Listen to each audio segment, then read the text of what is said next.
we may as well get started. So good afternoon, Mr. Bernie Carberry, coaches, staff, parents, and the extended squad for the 2023 SANIX World Youth Rugby Championships. This afternoon, we have the pleasure of welcoming Mr. Bernie Carberry to Downlands College.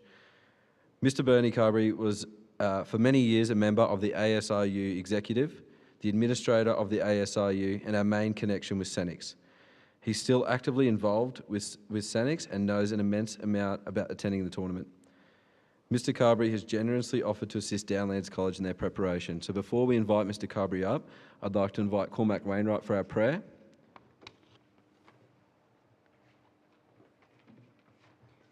We begin this prayer in the name of the Father, the Son, and the Holy Spirit. Lord, be with us in our studies that we may master the difficulties and be formed by wisdom and knowledge. Be with us in our sport that we may win without boasting, lose without begrudging.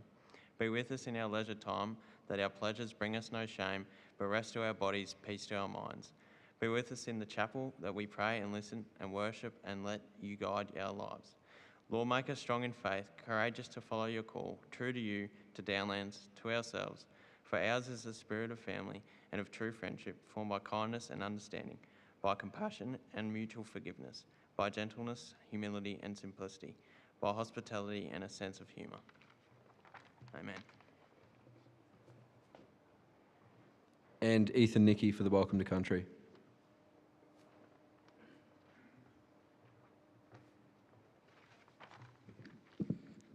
We respectfully acknowledge the traditional owners of the land where we are now gathered, the Gaiba and Jawa peoples, and recognise that this land continues to be sacred to them.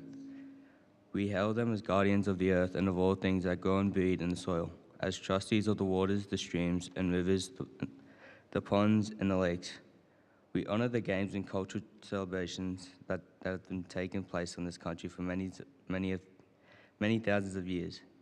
We acknowledge the wrongs done to the first peoples by newcomers to this land, and we seek to be partners together, righting those wrongs and living in peace and harmony. We accept the invitation contained in the statement from the heart to walk together with Aboriginal and Torres Strait Islander peoples in a movement of the Australian people towards voice, treaty and truth for a better future for all. Thank you. I'd now like to invite Mr. Stephen Cook to say a few words.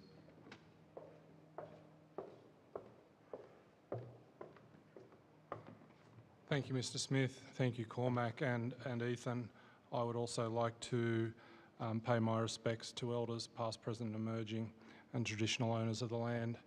And thank you to Mr. Carberry for coming up this afternoon. He spoke last night at King's College down on the Gold Coast, which is the Australian girls' sevens team that is travelling to Japan at the same time and representing Australia.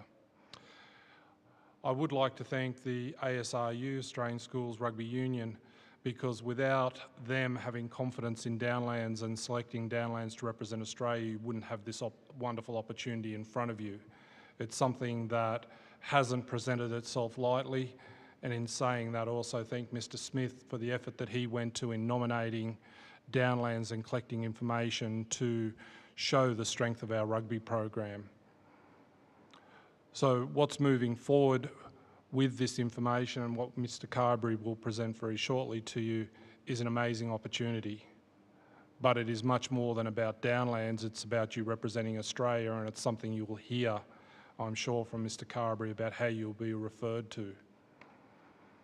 And yes, it's about rugby, but it's also about a cultural exchange and you as young men representing Australia very, very proudly, and you don't know where that pathway may lead for you in the future.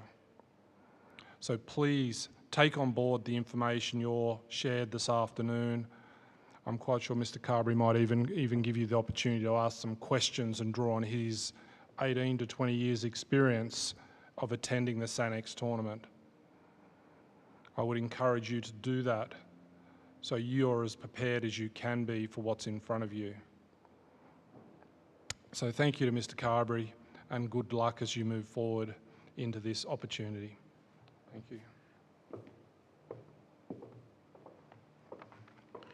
So as I mentioned earlier, I'd like to invite Mr. Carberry to the stage.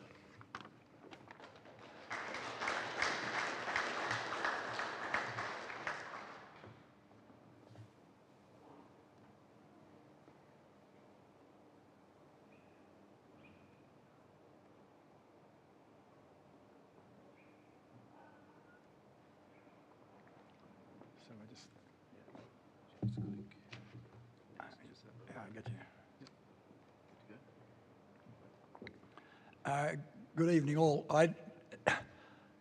First thing I was going to say was thank you for inviting me to Downlands. I've never been to Toowoomba till today, but I really must correct that because, in fact, I invited myself because I'm very keen, and I'm very grateful that you accepted that I should come.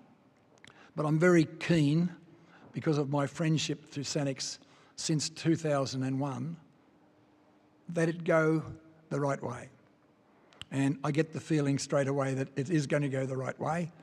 I can sense that. And I'm not talking about your strength in rugby. That's up to you. Same with the girls last night. I actually went to one of their training sessions and I could understand the attitude that was purveyed to the kids there. But yes, it is a wonderful privilege. And I will pick up on the point that your headmaster said is, yes, you won't be called Downlands, you'll be called Australia. And that's the greatest privilege of it all. You'll be Australia. Whether it's Olympics or this, that's what happens. I generally start this slide thing with a few photos. I remember taking that picture of Fuji on my way to SANIX one year when I flew from Tokyo to Fukuoka. And there it was outside my window, so I took the picture. And these are just a few general photos that I've taken over the years. But that's the first photo on my slides of the place that you're going to go to and the place where you're going to stay. It's called Global Arena. And Global Arena really is a big hotel complex with lots of sporting facilities. And the one you're looking at the picture now is obviously the main oval. And rugby's not the only thing that happens there. In fact, it's a commercial hotel. And I'll talk about the fact that this tournament every year is played in a season in Japan called Golden Week. It's very busy. So you'll see a lot of people at Global Arena, and a lot of them won't know anything about rugby. They're just there to go to the restaurants or have a picnic in the gardens, and some of them may watch the rugby. That photo basically shows what's going to happen on the first day, which is the opening ceremony. And it's like a march past. And there's a couple of the girls' teams over the years and a team, whether that's from Japan or Korea, I'm not sure. But like the other photos, they generally ask two captains to make an oath, of good sportsmanship, etc., etc. And just for your information, whatever number of years ago, that was the captain from St. Augustine's in Sydney. So here we go. So I've already mentioned this. It's always held in this week. It's got nothing to do with weekends. There's nothing. It's not like saying there's a grand final on a Saturday and there's a rest day on a Sunday. It works on these dates. And those dates are 29 April to 5 May. And I think there used to be 5 national holidays in that period of week. One of them was, I think, the Emperor's birthday, but there's a new emperor now since then, and it's not like our Queen's birthday weekend where we picked the same spot. It has been going since 2000, and I'll talk a little bit about that in a moment, and it was initially only for boys' high schools. And the model has been every year till this year, and COVID's made a bit of a change to it. And some of my notes are out of date now because it was quite easy to explain the concept of 8 nations and 8 Japanese high school teams, 4 pools of 4, 16, etc., etc., and you play your pool matches, and from that we used to go on to the next stage, etc., etc. The thing that hasn't changed, which is wonderful, because it was done in the first years, you'd get to about the third last day and all of a sudden 4 or 5 teams were eliminated and they had no more games to play.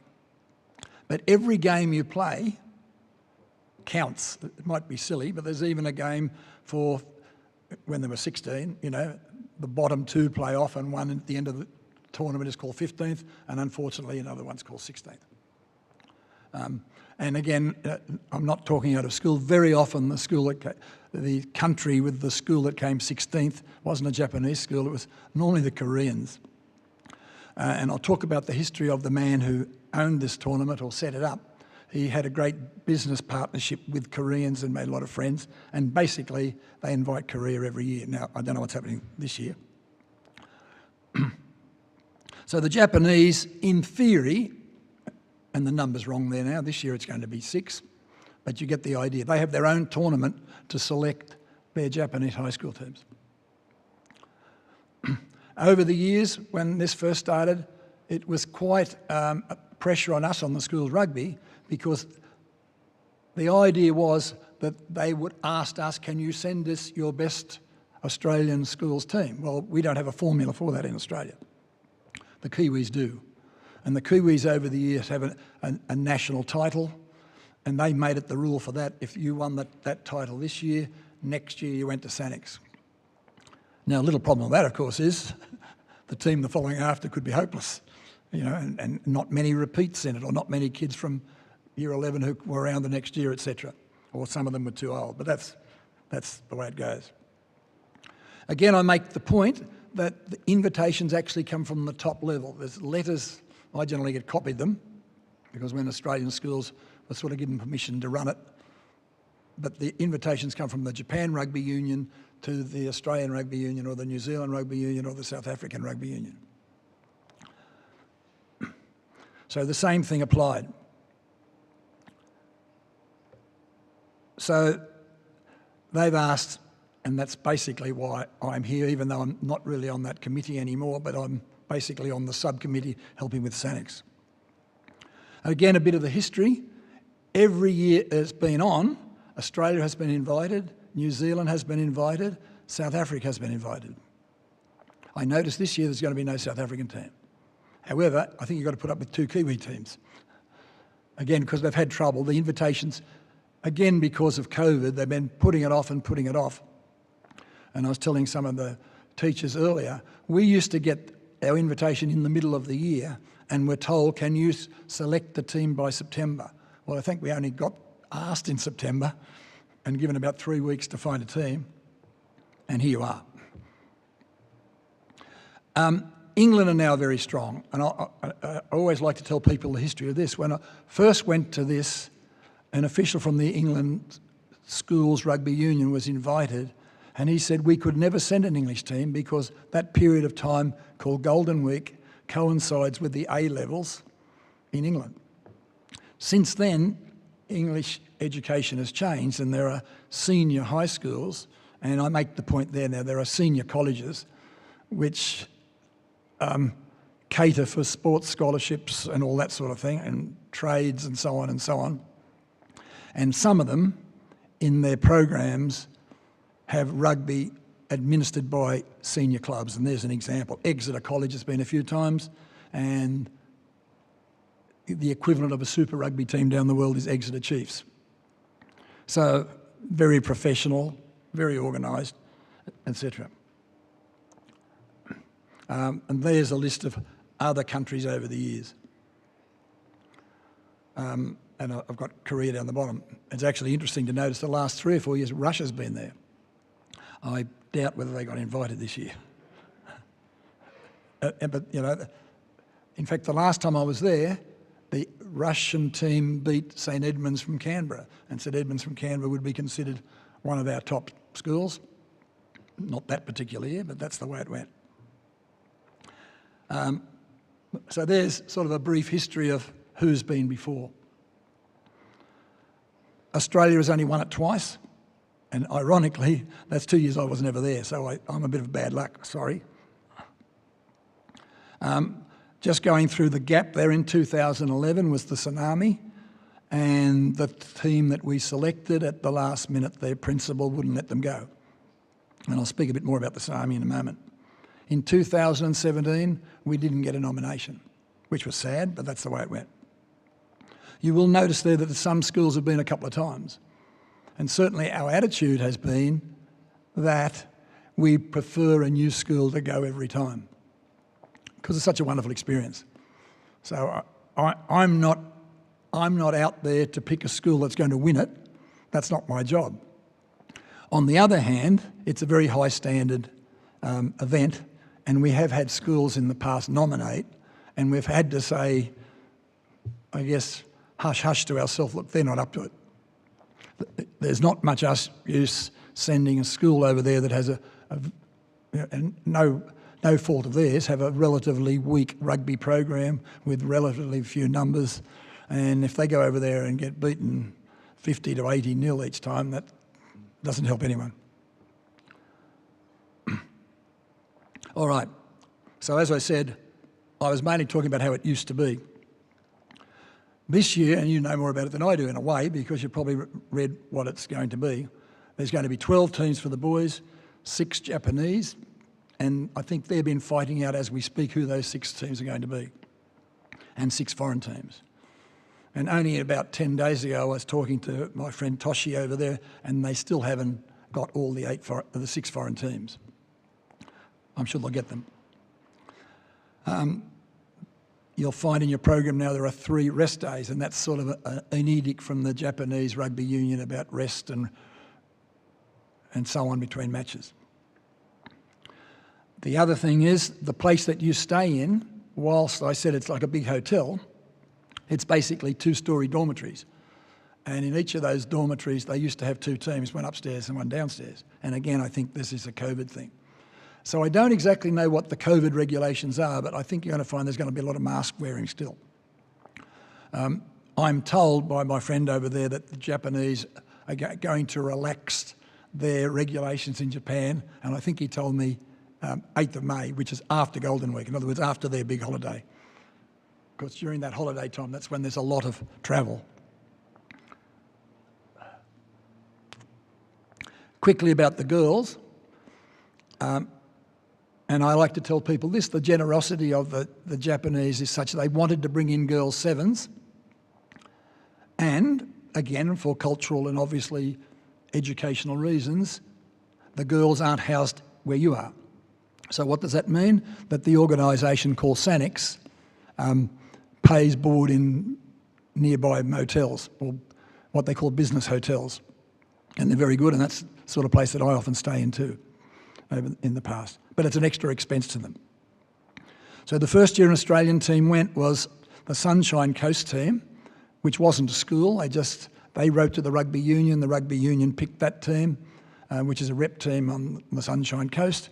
And I did find out that, they did bring in a few other good players who weren't members of that club, but the Australian Rugby Union paid for it all. The Australian Rugby Union since then has said, we're not paying, you've got to do it all yourself.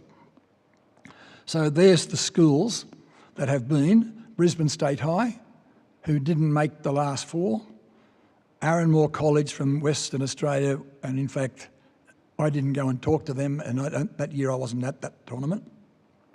St Clair's in Canberra, which is like the sister school of St Edmunds in Canberra. And again, they weren't most successful. I don't know if you're aware, but certainly in New South Wales, there's 4 or 5 sports high schools, which I guess is a little bit like what I talked about in England, where they have rugby programs in them. And Westfield's Sports High were selected in 2020, but COVID came and the whole thing was cancelled. So the girls 7, just very quickly to explain it, and you can read most of that yourself, but the girls program, the playing is only over 2 days. They play their round robin in their pool of 4. They play their 3 matches, then they work out who's going to be in the top 4 and the bottom 4. And the next day they basically, in each of those groups, have a semi-final and a final. But the same thing applies. That means that but at the end of the day, they have a 1st to 8th.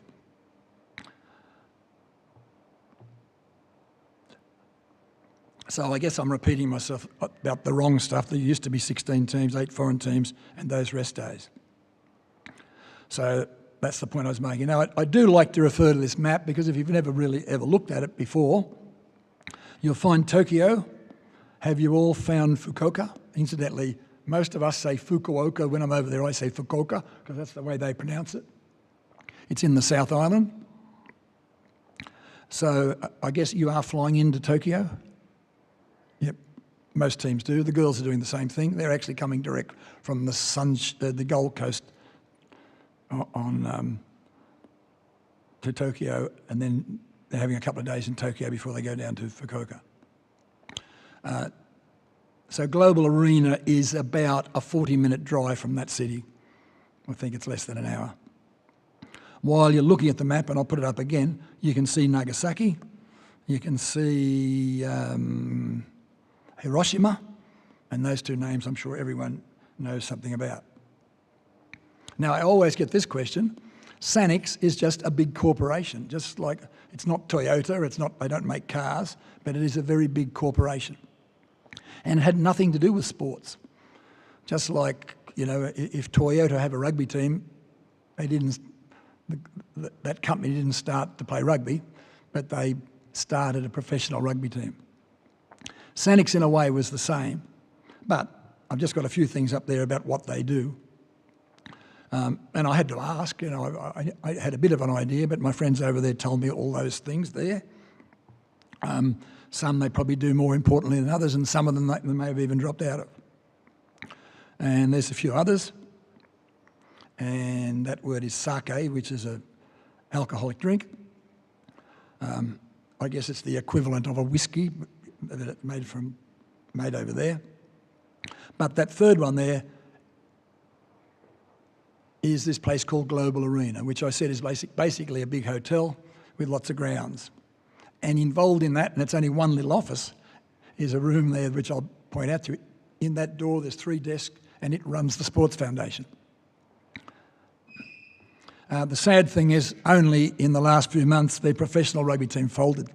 There's no such thing now as they used to call it, they changed it from Fukuoka, they got the closest little city is Munakata because the governing body there helps them a lot. Anyway, we'll talk more about it later. So I'll be back to the map in a moment. So this company, its headquarters is in Fukuoka City, as I said, about 40 minutes from where you'll be staying. Fukuoka City is where your plane will land. It's, in the scheme of things, it's a nice little Japanese city compared to some of the others. The island where that is called Kyushu, which I won't say it's the same as Tasmania, but it's the southern island, and it's close to Nagasaki. So there goes the map again. And I'm only showing the same things again. Now, I do want to talk about this man, Mr. Munamasa. Mr. Munamasa was, let's face it, a self-made businessman, millionaire. He started this company from nothing with a pretty basic education. So his name, Mr. Shinichi Munamasa, so he was the founder of SANIX, but he became a lover of rugby. He died in 2017. I actually went over to his, I won't call it his funeral, they called it his passing ceremony, where there must have been 2,000 people, and I felt so sorry for his widow and his children. They, in that Japanese fashion, they had to line up and bow and shake hands with every one of the, call it 1,000 people who came into the, I was going to call it the hall, but it was the sports gymnasium, and I'll show you more of that. His son now is the president of that, Mr. Hiroshi Munamasa. And I made the point that Mr. Munamasa, and this story, it's like a fairy tale, but it's actually true. I've had so many people tell me. When Mr. Munamasa's son was at high school, I'll say inverted commas, he was a naughty boy. He didn't do everything the right way. And then he got into the rugby program, and that straightened him out, according to his father. So his father then loved rugby. And in a way, that's why, of all the things in the Sports Foundation, rugby is the major one there. And I guess that's why it's held in Golden Week. So there's Mr. Munamasa with the late Mr. Munamasa. And while I'm pointing out the pictures, in the background, that's the grandstand, and over the top there is where the main field is. You can probably see a bit of like an athletic track there on the left. So there's another field just behind the stadium. Then there's 3 other fields, and you might have to play on some of those. You certainly will train on them, and they're artificial. So you've got to be prepared for that too, because you know, whether you wear things on your elbows or your knees, and you can get sort of burnt sliding along on them. And even your boots, you might have to look at. Now, I will make the point, I think, on the very first, and I assume it will be the same, the very first night when there'll be a sort of a welcoming ceremony for the officials, it certainly pays to give Mr. Munamasa a gift from your school. That's the sort of thing I've been taking. I take, you know, whether it's Australian schools, rugby stuff, anything Australiana works, right? Anything Indigenous works, anything, a plaque from your school works, a jumper from your school works that you got autographed or something, all those sorts of things. But it does pay to have sort of the major gift. I remember in the early days, I had to tell people to take 3 gifts, because there was a gift for Mr. Munamasa, a gift for the Japan Rugby Union, and a gift for Kyushu Rugby Union. So it's a bit like saying there was a gift for the boss of the organisation, a boss for the rugby union, the National Rugby Union, and a gift for the equivalent of Queensland Rugby Union. At the moment, they seem to just do it one by one like that. Just one, I should say. So that was the guy from St. Augustine's when they were there. And I like to mention a few names, but it looks like that professional rugby team doesn't exist anymore. We'll find more about it when I go over there. Some of you will know the name Brad Thorne. When he left league, he did play a bit of rugby, and he actually played for them for, they call it their spring season or their autumn season. There's a short season and a long season. So he played for them. Do you know the name Jamie Joseph? Anyone nodding? Do you know? Jamie Joseph is now the coach of Japan, and before him was Eddie Jones. When I first went to SANIX, Jamie Joseph is a former All Black, played for SANIX, and I met him there in 2001.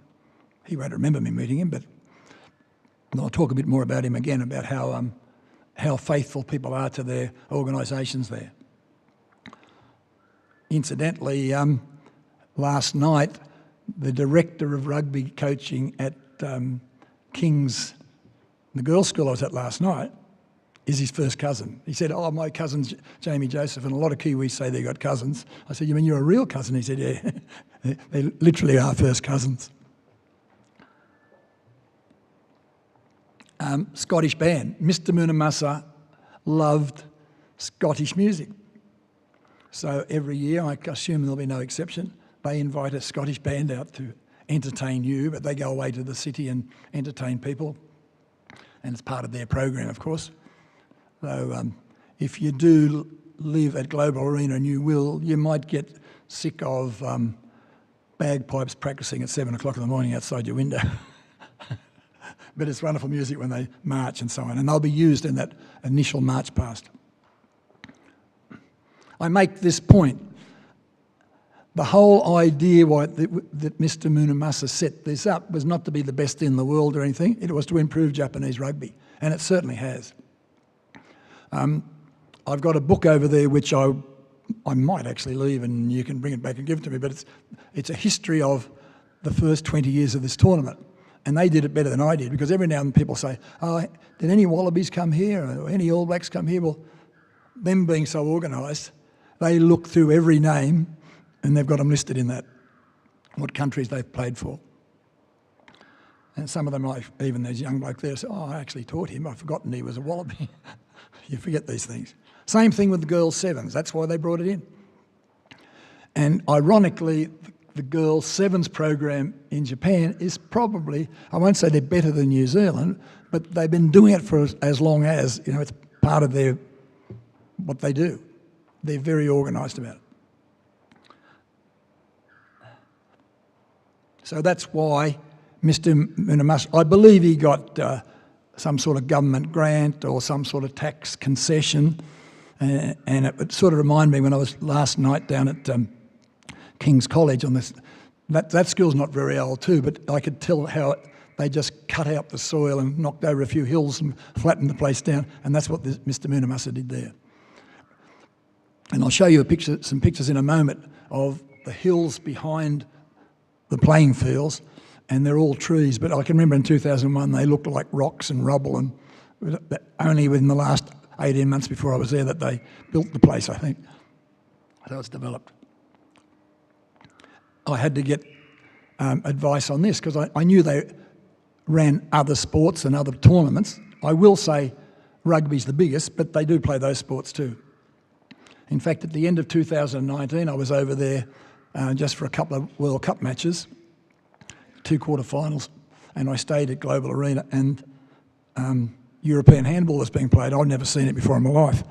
They were a German team and obviously some Asian teams. Similar idea. I don't remember how many, but obviously a similar concept.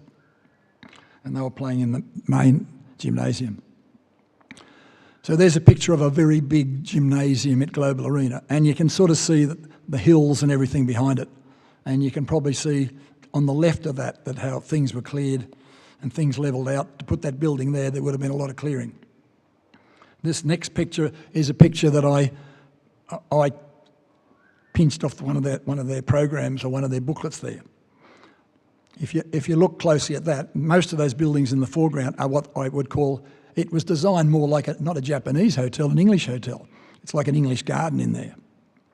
But all that work had been flattened out.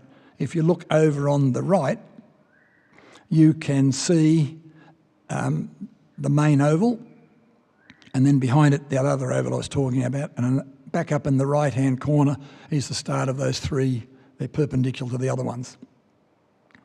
While I mentioned the word perpendicular, I'm actually a maths teacher, and if you're sent away with your books and you're going to do some work over there, and if you've got any maths problems, I can probably help you. There have been teams that have been sent over there where, again, they were left school assignments to do, and they actually found areas for them to go, night study and desks set up and all that sort of thing. I don't know what your commitments will be. That's another picture that's looking over from the main stand. And that's the sort of crowds that turn up on the main oval. That's a picture of the hotel part of it, as I call it. And that's another picture looking from the hotel over towards the main oval. And whether I put that picture up or not before. I do like to spend a bit of my time about Nagasaki. And I'm certain that you will go there. And I always tell this story. When I first went there, I had been to Japan 4 or 5 years earlier with my family, nothing to do with rugby, though I did have a rugby meeting when I was there. I never got to see Nagasaki. So when I got invited in 2001, I said to the lady who was looking after me, and I said, look, excuse me, I really must sneak away from the rugby and get myself to Nagasaki because I must see it. Just one of those pilgrimages that I wanted to do. And she kept saying, don't be late for meetings. And I said, I'll be back for the meetings, don't worry. And I went and saw it. At the end of that tournament, I went to Mr. Munamasa, and this lady was his translator because he didn't speak any English. And he's the most humble of men, even though he's a multi-millionaire. I said, it would be wonderful if every foreign student who came to your tournament could visit Nagasaki for the reasons that you're probably aware of how I'm speaking. Everyone should know about those places. And if you can go there, I think it should be part of your education. Mr. Munamasa was a wonderfully humble man. He bowed, as they do a lot of bowing over there. He bowed lower than most people did. And he said to me through his translator, next year, every foreign team will be taken to Nagasaki. And since 2002, that has happened. Every team has gone to Nagasaki. Except one team. And I will talk about this now too. Again, the cultural things that one shouldn't do. One Australian team one year their coach decided they were playing so poorly, he wanted extra training. So he told the Japanese, we're not going on that excursion tomorrow to Nagasaki. Rude, wrong. They didn't win the tournament anyway. It didn't make them any better. But you take my point. If they do things for you and spend a lot of money doing it, you don't turn your back on it. You could be gracious. But literally there was one team that didn't go. I'll say it was a New South Wales team. Is that enough? I've got a few souvenirs out here that you might want to flick through later. And most of the pictures here I've taken from those books. But I also make this point. And in fact, I meant to mention it at the beginning, when you're opening prayer and so on, a good Catholic college. The important thing about Nagasaki, in fact, just going through the history, on that date is when the bomb went down on Nagasaki. It went on Nagasaki because it was supposed to go nearby Kokura, which is sort of about the same distance again from Fukuoka, which was a port, but there was, you can read about it in history, there was bad cloud and the Americans said, no, we can't do it there, we'll go to plan B, and poor old Nagasaki copped it. Righto, so you can read up there what I'm talking about. So all foreign teams have been, except one. I'm pretty sure they do it the same way. After you play your first 2 rounds, that first rest day, because the girls do it now too, and that's their only excursion day, because their tournament's over. It's a full day excursion. And again, I've got to say this, and again, no disrespect to parents, but I've been there sometimes and all of a sudden the kids get on the bus and all of a sudden there's 3 extra parents jumped in there too. If I've done it in the past, there was a school there where the headmaster turned up and I wrote and said, is it all right if the headmaster goes with their team? And they said, of course. And not only that, they took him to lunch and his wife to lunch when they got there. Anyway, it's a wonderful day. And can I say this? It's part of your education. Map again, if you've forgotten where Nagasaki is. But I do make this point. Can you see North Korea up the top there? Can you see Fukushima over on the right there? Fukushima is where the, what's it called? The tsunami occurred. And a lot of teams weren't allowed to go because there was a radioactive decay thing there and so there were a lot of problems. So again, a lot of schools, the French government wouldn't let France go. But with all the talk of bombs raining down on Japan from North Korea, it actually is closer, I think, or about the same distance. Now, this is something that, again, you may have learnt this in your religious knowledge things, but Christianity in Japan first occurred in Nagasaki when the Portuguese, and of course the saint of the Pacific area is St. Francis Xavier, and a lot of the Jesuits and other orders came there and set up, you know, like in a lot of places, equivalent to South America, etc. But it was in Nagasaki, in that region. And ironically, same map, ironically, it was a big cathedral there that was smashed.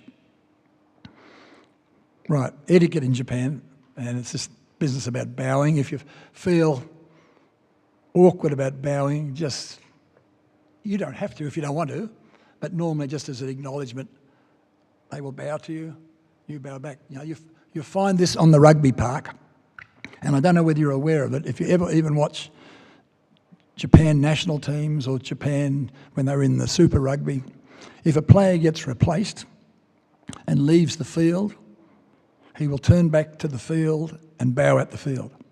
It's a little bit like a genuflection in a church. It's a respect for where he just came from. He just left the area and he'll bow. And so the teams will probably do that in your matches. They'll line up on the 10-metre line and just give you a bow, and it doesn't hurt you to give one back. Obviously, I encourage you every time you play a team, get together with them. Certainly, they'll all be foreign teams to you. Try and organise some friendly photo with amongst them. If you've got some sort of little keepsake kangaroo-y thing or something, some little knick-knack to give them, they'll appreciate it, they'll love it. So a lot of this is repetitious.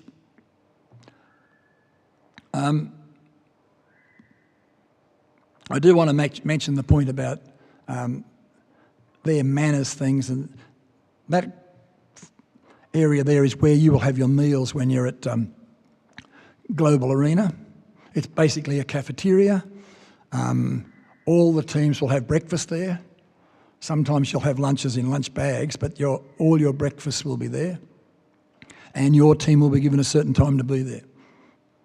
You know, if it's supposed to be 7:30 and someone else is at 7, well, make sure you're all there at 7:30, because your team will have to sit in a certain area, and at the end of the meal, they'll ask you to bring things back. There's signs there. Maybe you can't read them all.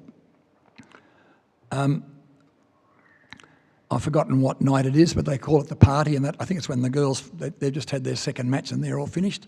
They'll get you all in there, and it's a big meal time, and it's a big sing-along team, and each team is asked to put on some sort of event, and it's nice if you practice something. I'll leave that to you. And then it does become a very joyous occasion, and all of a sudden all the kids seem to get up on the stage and join in. I think that's St Stanislaus Bathurst in New South Wales, and one boy could play the didgeridoo, so that was a wonderful thing. That would be a Japanese team playing their drums. I've forgotten what team. This is one of the girls' teams up there entertaining. But can you see what the catering involves that night when the parties, you'll all be catered for.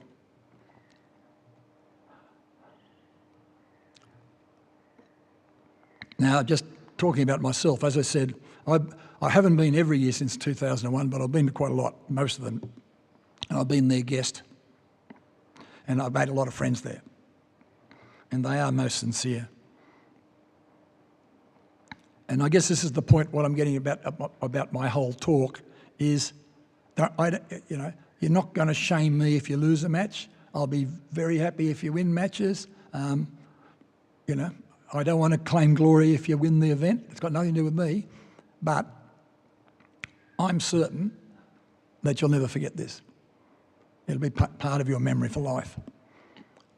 And I always make this point, when I used to be involved in New South Wales schools rugby, it's a bit like when you make your first 15, that's the best you're going. And then some would say, well, I made the first 15, I want to play for Queensland. No, I want to play for the Wallabies. Well, we know the reality is people reach their level. And some of you, that level, maybe this squad of 30 going to this tournament. Even if you go higher, I'm certain you'll never forget it. It'll stay with you.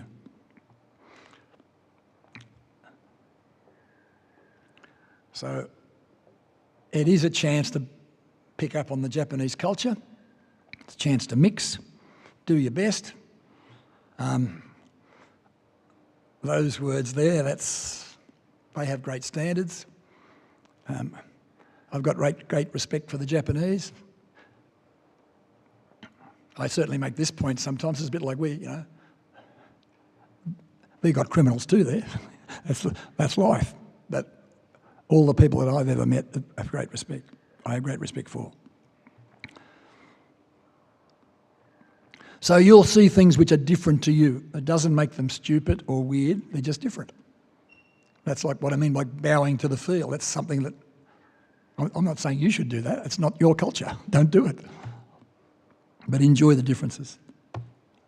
I always put that picture in that, they line up to get onto public transport. When they're finished their meals, they take things back to the right spot.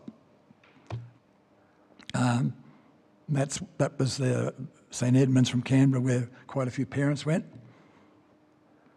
And that's the bowing thing.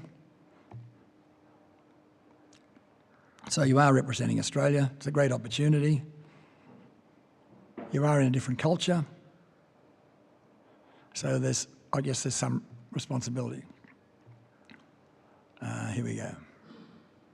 Actually, Brother Wallace, who was in charge of Australian schools for years, he wrote a lot of this stuff when he did a presentation once.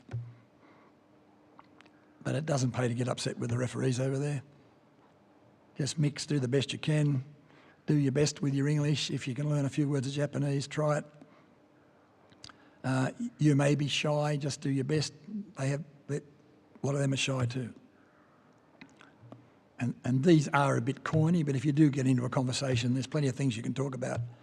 You know, where is your school? How long have you played rugby? What is your position? Etc., etc. I won't go through those now. But there are some responsibilities, and I'll just let you read those. It's not I'm not doing the school teacher thing tonight. But that one up there, yeah, I certainly foul play, no. And that last one, I guess I do have to mention, 1 year on one of those excursion days, there was some shoplifting. And that was a great outrage, and a lot of things happened. We got through it all. But I noticed the next year, we had these people walking around at the shops. So I think I'm nearly there. There's just a few action shots I've got over the years. I'm just about there. Now, I might mention this. There are sometimes other carnivals and sometimes there's other sports on, but they very often have kids playing rugby. It is compulsory in Japan, but they don't enforce it upon you. They all wear headgear. That's a Japanese rule. So all the Japanese teams you play will have headgear on. I like to mention, I'm just about at the end.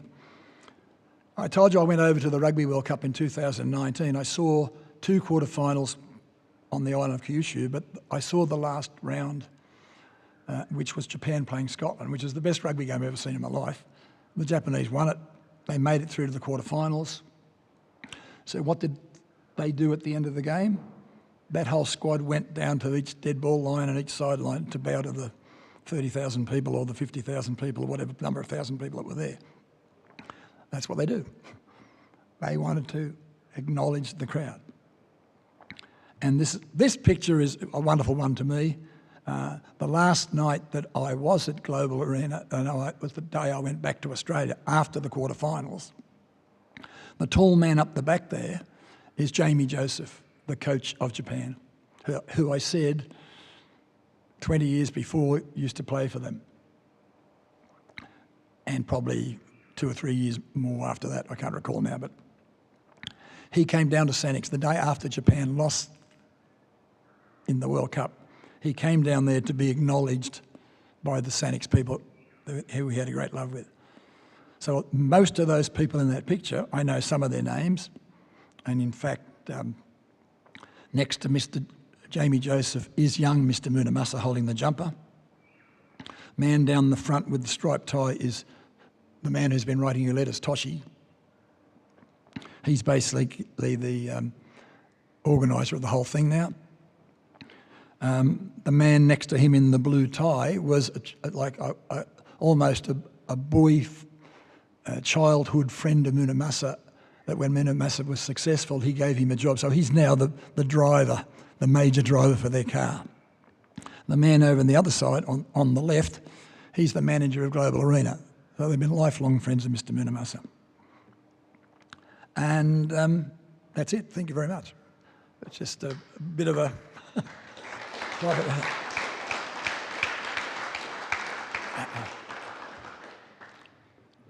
Are there any questions, though? Perhaps parents or even I'll hang around, come and talk to me. I guess it's the simplest way. Sorry? Well, you'd have to organise that yourself. And the nearest little suburb is a place called Akama, A-K-A-M-A, or anywhere in Munakata, and I can tell you about that later, but you can get on to... Yeah, but what I'm getting at is, because it is that time of the year, the sooner you book it, the better. But yes, it would mean if you were in that little, the nearest railway station, even if you were in Fukuoka City, where you can get a train out, which only takes 30 minutes, when you get to Akama station, there's a bus, or you grab a cab, and a cab, let's call it 20 bucks, 2,000 yen or something. So that station, AKAMA, Akama station. Yeah, so a lot of people stay in bigger hotels in the city. A lot of parents have done that. But there are other hotels around there. Okay. On behalf of the extended squad, rugby squad here today, we'd like to say a big thank you for taking the time out of your busy schedule to come talk to us. Certainly helped us out a lot, and yeah, wish you the best with your travels home. Thank you. Excuse me. Practice your bow.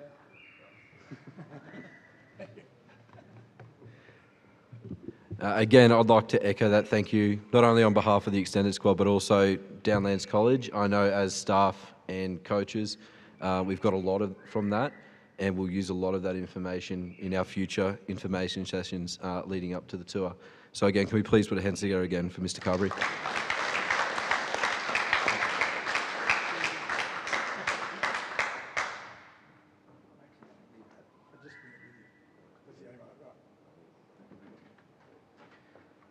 If you do have any further questions, we'll stick around for the next 20 minutes or so. But again, thank you very much for your attendance, and thank you very much to the people that joined the live stream. Have a good afternoon and good weekend.